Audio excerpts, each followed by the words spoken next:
ये पहले वीडियो सुन लीजिए।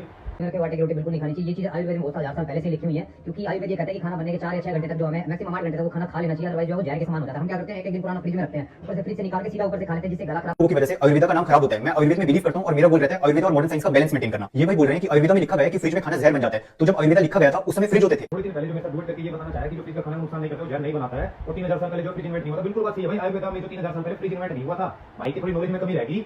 मैं आपको ये चीज क्लियर कर देता हूं कि 3000 साल पहले ये चीज जरूर प्रूव हो गई थी कि जो खाना जो है, जिस खाने को सूरज का प्रकाश और हवा नहीं लेती, वो खाना जहर के समान है। जब खाना फ्रिज में जाता है तो ना तो सूर्य का प्रकाश लगता है, ना भी जो है पवन का प्रकाश होता है, और जो है इसका जो टेम्परेचर है, जो वो प्रकृति के सिद्धांत के खिलाफ है। एक रूम टेम्परेचर जो है 25, 30, 35 डिग्री होता है, लेकिन इसका जो टेम्परेचर है रेफ्रिजरेटर का वो जो है 5 डिग्री 0 डिग्री, जो कि प्रकृति के सिद्धांत के विरुद्ध है। बनाया जाता है उस टेम्परेचर को जो उसमें बहुत सारी गैसेस जो है इन्वॉल्व होती हैं, CFC, chlorine, fluorine, carbon dioxide. Carbon dioxide इतनी हार्मफुल है, हम खुद ही जो है अपने शरीर में कार्बन डाइऑक्साइड को नहीं रखते, उसको रिलीज कर देते हैं, तो इसका मतलब नुकसानदायक है ना। और नेट पे भी चेक कर लेना कि क्लोरीन, फ्लोरीन इतने खतरनाक जो है गैसेज है। इसके ऊपर राजीव दीक्षित जी का आयुर्वेद पे पूरा लेक्चर सुन लीजिए, वो आपको सारी चीजें क्लियर कर देंगे। और कार्बन डाइऑक्साइड तो जहर का बाप, गैस का नाम है CFC1, CFC2, CFC3, ऐसी CFC12 तक 12 गैसें एक साथ छोड़ता, 24 घंटे छोड़ता रहता है। तो अगर आप इतने सारे जहरीली गैसों से युक्त भोजन को 2 घंटे, 3 घंटे, 5 घंटे उसमें रख के फिर खा रहे हैं, तो माफ कीजिए, आप भोजन नहीं जहर ही खा रहे हैं। ये भाई अपने आप को आयुर्वेद से ऊपर मान रहा है ना, राजीव दीक्षित से भी ऊपर मान रहा है। मैं तो उनकी बताई हुई बात कह रहा हूँ सिर्फ, इसके अलावा तो मैं कुछ कह ही नहीं रहा। पर भाई फिर भी ये कह रहा है कि मैं तो डाइटिशियन हूँ बहुत बड़ा, हॉस्पिटल में सबको कहता हूँ कि फ्रिज का खाना खाओ।